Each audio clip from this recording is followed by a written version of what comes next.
សម្រាប់ menu ថ្មីក្នុងថ្ងៃនេះគឺយើងអាចធ្វើជាអាហារពេលព្រឹកក៏បានធ្វើជាអាហារសម្រន់ញ៉ាំលេងក៏បានជាពិសេសអ្នកដែលមានកូនទូចៗអីហ្នឹងគឺងាយស្រួលធ្វើហើយក្មេងៗចូលចិត្តញ៉ាំតែមនុស្សចាស់ក៏ញ៉ាំឆ្ងាញ់ដែរអាហារពេលព្រឹកជាមួយនឹងកាហ្វេអញ្ចឹងណាបងប្អូនចាមានចេកទុំមួយយើងកិនវាឲ្យម៉ត់ៗអញ្ចឹងមកយើងបៀកជាមួយនឹងនំប៉័ងចានំប៉័ងហ្នឹងយើងគ្របពីលើម្ដងទៀតហើយយើងដាក់ជាមួយនឹងខ្ទះយើងហ្នឹងហើយយើងចៀនវាឲ្យស្រួយបើសិនជាបងប្អូនចង់ប្រើ butter ចៀនទៀតក៏បានដែរចៀនយើងអត់ប្រើប្រេងយើងអាចប្រើ butter ពួក butter ពេលដែលយើងចៀនទៅវាឈ្ងុយហើយវាក៏ជួយឲ្យស្រួយដែរតែប៉ុណ្ណឹងក៏ញ៉ាំបានឬក៏បងប្អូនបន្ថែមដូចខ្ញុំចេះមានទឹកដោះគោខ្ញុំដាក់ទឹកដោះគោចៀនជាមួយរំងាស់គឺពេលដែលយើងដាក់ទឹកដោះគោបែបហ្នឹងឯងគឺនំប៉័ងហ្នឹងវាអត់ស្រួយទេប៉ុន្តែវាទន់ចាតែពេលយើងញ៉ាំទៅវាមានជាតិទឹកដោះគោអញ្ចឹងវាមួយយ៉ាងម្នាក់បងប្អូនអាចមិនបាច់ដាក់ទឹកដោះគោចៀនញ៉ាំស្រួយហ្នឹងក៏បានចាហើយ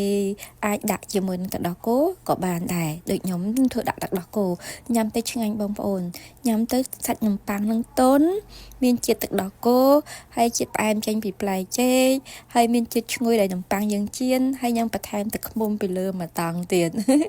ចាហើយពេលដែលយើងញ៉ាំយើងជាមនុស្សចាស់បែបយើងញ៉ាំមានជាមួយនឹងតែក្តៅខ្ញុំប្រើជាមួយនឹងតែបៃតងហើយខ្ញុំបន្ថែមជាមួយនឹងក្រូចឆ្មា